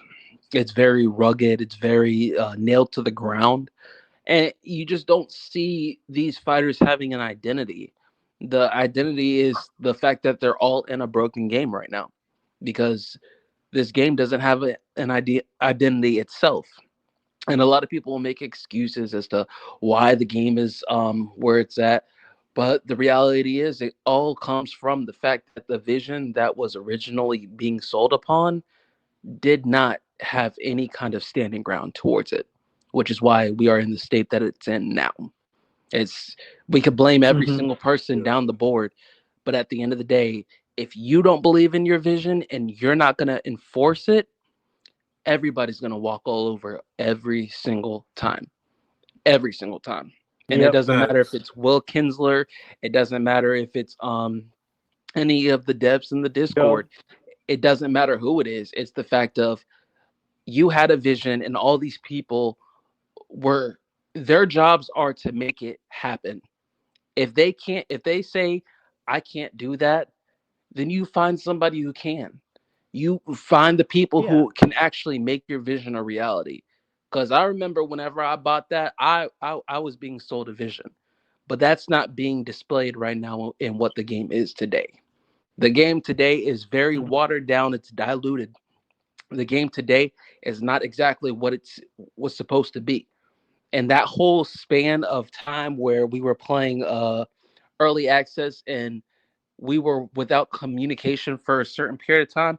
I don't know why they decided to not talk to not only the consumers who bought the product, but also were uh, minimalizing conversations with the testers. The testers right now are just now um, on good terms with the devs. So I don't know. I don't know what's going on when it comes to the devs and Ash and everything like that.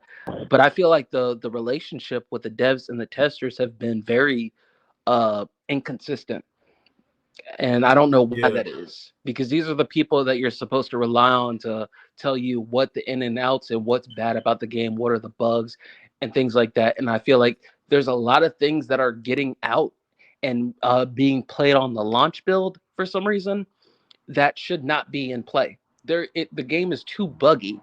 It feels like even though we're in the launch version of the game, I feel like we are still in a beta period. We are still basically in Yeah. a unpolished product. It's very unfinished, and it feels like these are the things that should have been already dealt with before October came. So right now we're trying to still get a finished product, and it's been out for almost a year. That's the problem. Mhm. We are constantly giving suggestions and feedback of, okay, well, Yeah. if you did this better, if you did this better, if you did this better, and it's so much feedback that feedback is going and piling over each other. But realistically, if they did things the right way, not only would they have been consistent with their conversations with the testers and the consumers about what was going on through that period where they were quiet, but they would have actually sold this game to consoles whenever it was more polished, not in October, because it's very very clear October should not have been a date to release the game to consoles and everybody else. It's still Yeah. unfinished, which is why today we are literally in July, and we are still unhappy with what we purchased. Mhm. Yeah. True. Yeah. Yeah. JMMA was talking about he don't know how the game gets through the process of being okay, like when they do the game testing, because he said the Q&A. I don't know if the Q&A comes after them or before them, but he said he don't know how it gets past the Q&A team, and that right there is a big concern. Like they keep letting this slip through the cracks with the Q&A team. Q&A team supposed to make sure that what they're sending out is good or okay, and it's not happening. And I'm like, Dad, they there for a check. Ash got to be like, he got to focus on his game instead of outside of his game.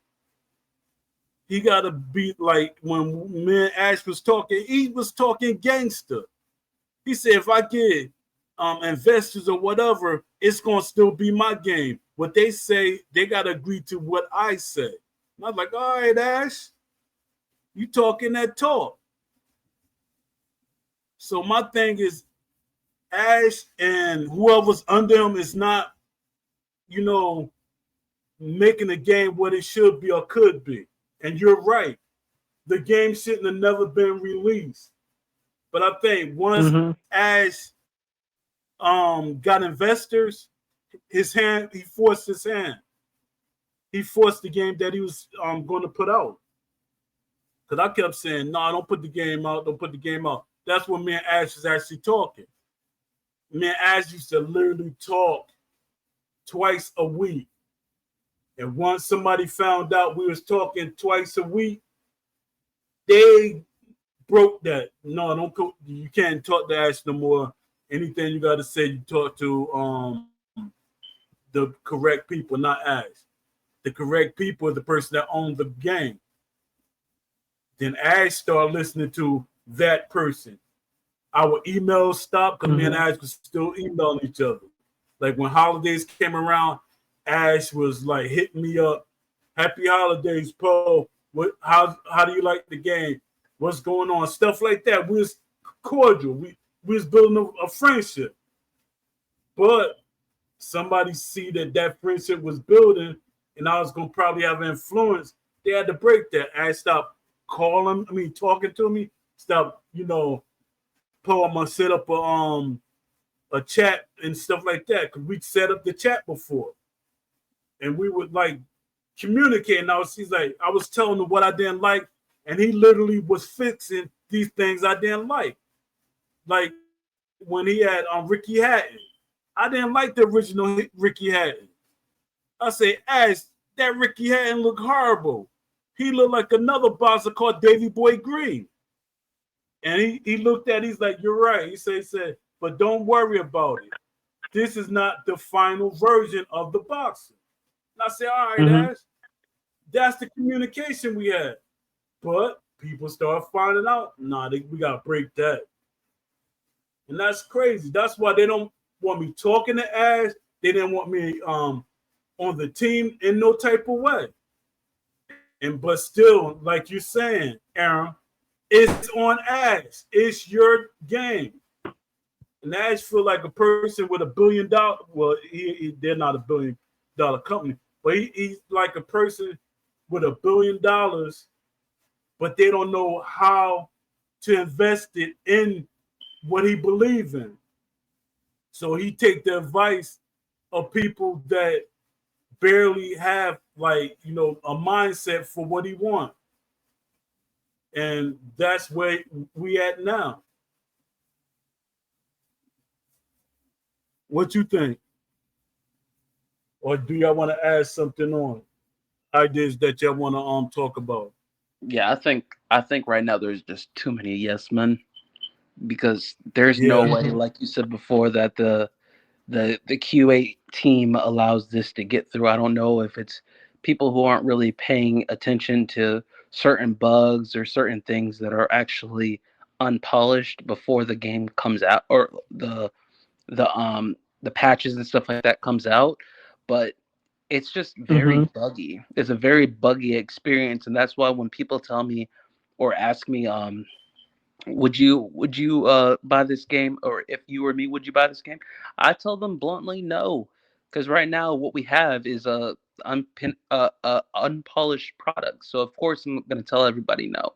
I can't give you uh, a yes to something that I'm not even satisfied. And if I'm not a satisfied customer, I wouldn't expect the next person to be. So when it comes to things that Yeah. are released and the patches and stuff like that, it still comes out buggy. The things that are offline, they're not being it's not being shown also online. So right now what you have is offline is getting the benefits of stability and proper maintenance, but online is not getting that same thing, which is why uh, there's such a disconnect between the offline and online branch of the community. Offline is, they still want things added and stuff like that. They're still requesting things and stuff like that. But online is like, well, we just want stability. We want the stability that y'all have because we have no stability. We have desync, we have missing punches, we have punches that are hitting us from across the ring, we're being thrown out the ring. Like all of these bugs in this game right now, for a game that's been launched for almost a year, it's insane. And then now you see also Yeah. there's a disconnection between the community and the development team, with certain people now not being mods anymore. And it's just like there's just a lot Hmm. of things going out of order, out of place.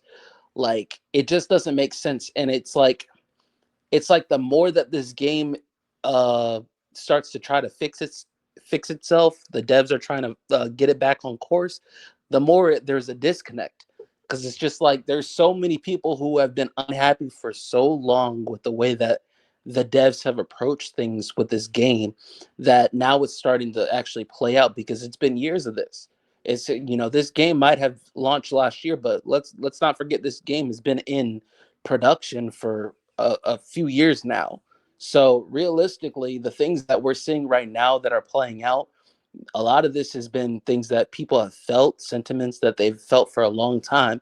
They're just now feeling they're feeling strong enough or fine enough with their decision to just either exit out or not be a part of what this game is becoming. And right now, you see a lot of people, you have a certain branch where people are like, okay, well, yeah, Undisputed 2 is going to be great. But we bought Undisputed 1, and a lot of the people who want Undisputed 1 to be the best version of itself are basically being pushed out, because no, we need them to start focusing on Undisputed 2. Why? There's a lot of people who bought Undisputed 1, and they want Undisputed 1 to be what it was supposed to be. But we can't get Undisputed 1 to the place where it needs to be if a lot of people are so focused on Undisputed 2 being a thing. Undisputed 2 Hmm. is a thing. We get that. Undisputed 2 is going to inevitably happen. But that's not the point.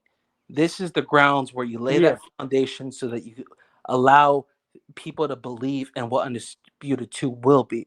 But you can't actually go off of Undisputed 2 if Undisputed 1 is in the state that it's in now and continues to be. With communication, with the devs being inconsistent, with the foundation being so flippy floppy, wishy washy, with people being in and out, taken out, like the whole Steve situation, the whole all this stuff. It's it's this it's it's just it's rocky. There is no solid foundation, Hmm. so it's like you have this inconsistency. So when it comes to believing in Undisputed 2, I can't believe in Undisputed 2 happening anytime soon, when Undisputed 1 is just it's water. It's watered down product of what you tried to sell us on. And now everybody, or at least a huge majority of the community, is unhappy with what it is now. It's your job to show Hmm. the community, hey, you can rely on us to fix what we broke or what we messed up or we had wrong people telling us uh, what to do. Now we're going to fix it. Okay, well, how are you going to fix that? How are you going to communicate with your community? How are you going to be consistent relaying information with your community? How are you going to resolve the damage that you have created yourself? These are the things that need to be in question. These are the things that need to be resolved. These are the answers that the community needs, not just from the devs, but from Ash himself. Because I'm tired of having to wait an extended amount of time because there's no consistent timeline of, oh, we're going to communicate everything that you've been wanting at this date. We don't have a date for the roundtable that's going to come up, which I think is going to be around August, September at the latest. But we don't have an established date for the roundtable. And they've been saying roundtable for about 2 months now. And we still have Yeah. no actual date. So it's like these are the things that you need to just be better, like be better with communicating with your consumers, the people who bought your vision before it had legs to walk. That you Hmm. owe us that. That's bare minimum. Yeah, Yeah. I heard you talk about. That's I heard you true. say like some mods left. They left because the SCI couldn't give a good reason as to why they fired Steve before his year contract was up. They signed him on for a year. They said, or he said himself, he signed a contract to stay for like a year, but they fired him after 1 month. And the mods weren't happy that SCI couldn't give them a good reason as to why they fired him a month after he joined as a community moderator or a community manager. Doesn't make sense, man. Yeah, that's bad because the mod's supposed to know. Well, that's why when I be saying certain things, as I was a mod and a senior moderator and a community leader, they supposed to know everything that's happening behind the Mm-hmm. scenes. They didn't give them a reason why Steve was fired, and I was like, Steve was moving too fast for them. He was like he was trying to really make transparency, and I'm thinking people didn't like that on the team. So they start nitpicking. They didn't even give him like, all right, you made a mistake in the past. Now that's like a demerit or that's a strike against you. Now you get Yeah. 2 more strikes, you out of here. They didn't give him that option. So Mm-mm. that's crazy right there. And yeah, something I wanted to talk about was who saw the video when like no videos when you see boxers playing the game, they're not, if you pay attention to their expressions and stuff, they're not really interested. And Mm-mm. that Yeah, should be right there. I they look agree. bored of undefeated. They look Yeah, bored. they They sit like around what like and then had that they the got that second expression round. like what the heck is this? Yeah, they're like, oh wow, I'm having fun. Like you're like, oh man, look at that. Like, no, you're not having fun. You're trying to please the company. Yeah, and the only person that looked It's like they weird. like even Usyk not really even though he said he gained when he was young, but he still didn't show the excitement because his character is not actually being who he is. I seen Mm-hmm. athletes when they play games like basketball and Madden, they're excited about the game. They're like real excited. And people got this thing about like Shaq when Shaq give feedback about his character when it's in the game and all these other ones. They be like, oh, when you a certain age, you shouldn't be playing sports games. I mean, video games and stuff. Who says that? What are you talking about? Money is money. They're giving, like, especially if they're athletes, they're giving feedback off of their sport. They're technically like historians. Like I'm Mm-hmm. like looking at these boxes like, yo, that's my first thing I look at. Their expressions, how excited they get about their sport being in the game. When I talk to boxers, when I was like help getting boxers, like for round in other games, they were excited to be in the game. They say, "Oh man, I'm gonna be in a boxing game." But then when they see how they was represented, now that's when they start getting sad, and that should be the case. And it just makes no sense that you getting boxers to talk about the game, and they keep marketing the game, and I'm like, what are y'all marketing at this point? What are y'all marketing?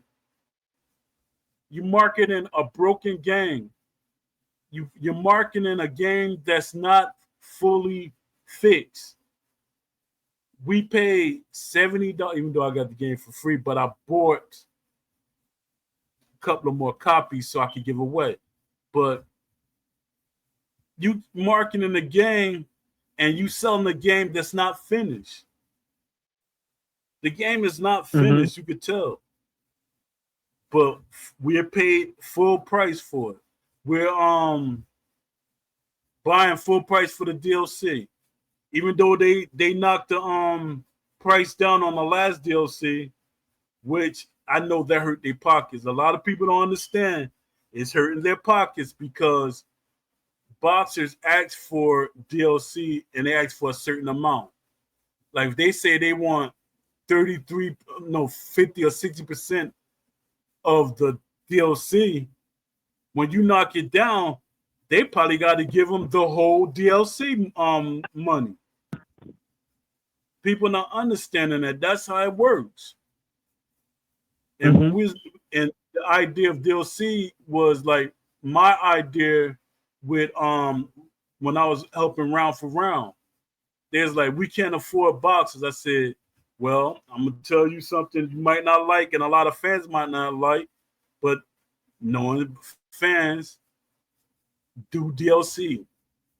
I said, that's the only way you're gonna get boxes, and that's how we were signing a lot of boxes.